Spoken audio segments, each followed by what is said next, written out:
Sziasztok! Én Sziszi vagyok, magyar mint idegen nyelvtanár, és ez itt a Hungarian with Sissi podcast magyarul tanulóknak. A mai epizódban arról mesélek nektek, hogy mit szeretek csinálni egy esős napon.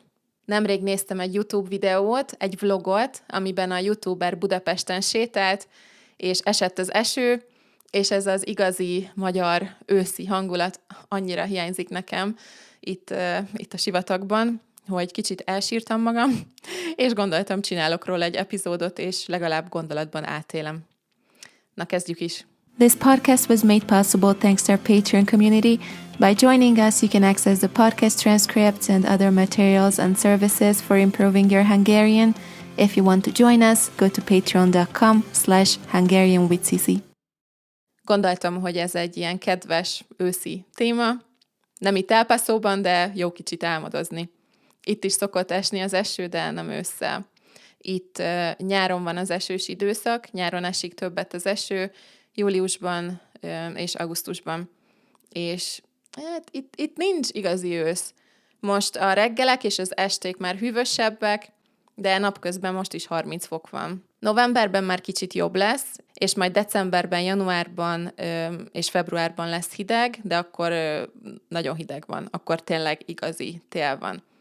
Ősz itt nincs szerintem, ami szerintem igazi őszi időjárás. Na, de nézzük akkor, hogy mi az első dolog a listámon.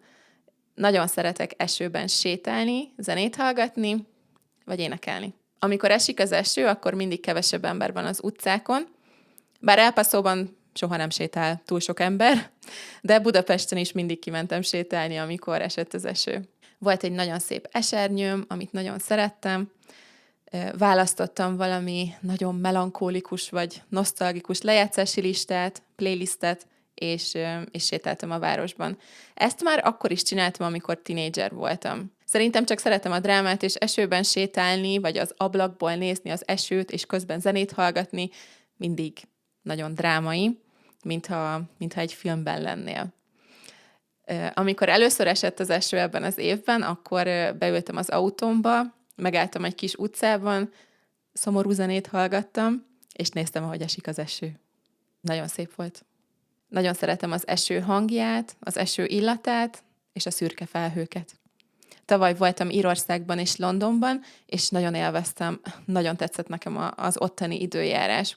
Minden nap kellett esernyő, esőkabát és gumicsizma, mert ha turista vagy, akkor egész nap a városban sétálsz. De én nagyon élveztem. Szerintem minden sokkal kalandosabb, amikor esik az eső. Persze most nem valami nagy veszélyes viharra gondolok, csak normális esőre. A második kedvenc dolgom a bekuckózás. Ez egy nagyon aranyos és fontos magyar szó. A kuckó az egy cuki, aranyos szó arra, hogy kicsi ház, vagy egy kényelmes kis hely, ahol jól érzed magad, vagy ahova el lehet bújni. Vagy lehet például egy kis sarok is a lakásban, ahol a könyvespolc van, és egy fotel, ahol olvasol, ez lehet az olvasó kuckó. A bekuckózás pedig azt jelenti, hogy otthon vagy a kanapén, vagy az ágyban, takaróval, párnákkal, kényelmesen, meleg teát vagy kávét iszol, és egy jó könyvet olvasol, vagy egy nosztalgikus filmet nézel, vagy rajzolsz, esetleg gyújtasz egy gyertyát. Általában akkor mondjuk ezt, amikor kint hideg van, ősszel vagy télen, az a tipikus bekuckózós idő.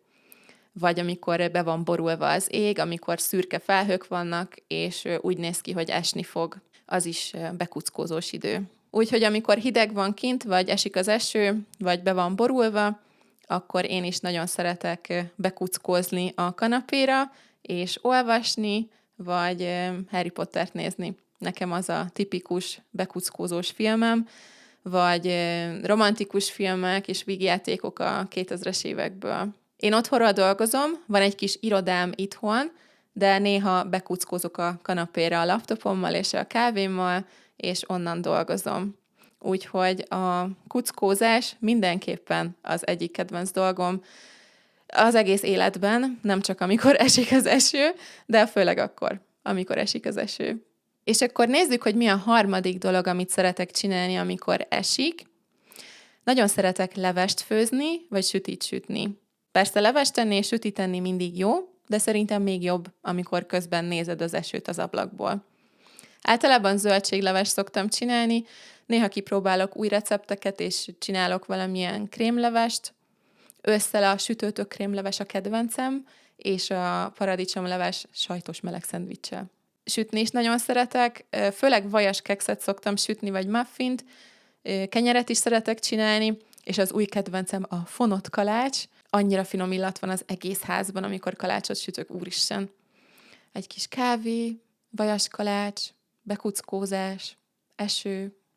Van ennél jobb? Szerintem nincs. Írd meg a kommentekben, hogy te mit szeretsz csinálni, amikor esik az eső, és hogy szereted-e az esőt, vagy nem. Ha fontos neked a magyar, és szeretnél komolyan tanulni, akkor várlak szeretettel Patreonon, ahol már több mint 250 tag van. Patreonon megtalálsz mindent, amire szükséged van ahhoz, hogy tudj egyedül tanulni. Nem az a legfontosabb, hogy milyen a tanárod és milyen a kurzusod, az a legfontosabb, hogy tanulsz egyedül, és mennyit tanulsz egyedül. Patreonon útmutatót is találsz, hogy lehet egyedül tanulni, nem csak tananyagot. Segítek mindenben. A linket megtalálod a leírásban. Nem sokára találkozunk a következő részben, addig is jó tanulást. Sziasztok!